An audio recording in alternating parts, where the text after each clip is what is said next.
हौजी बाबू बाजार हौगम सिपाहीदा अखोई मणिपुरदा हुजी थोलिबा थौदोकसिगा मरी लेना कुकीसिना अखोई मणिपुर पुलिस की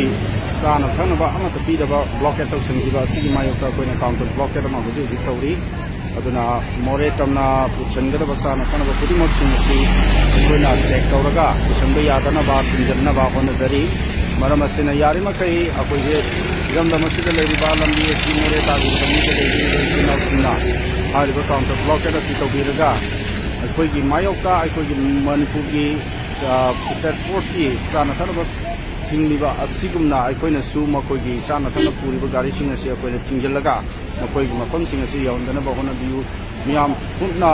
लंबी थोक्तुना हारिबा काउंटर ब्लॉकेट असि सपोर्ट तौबियु हाइबि मियामदा पाउतमजरी बा Meitei community joint coordinating committee की सेक्रेटरी अनोगुम राजू।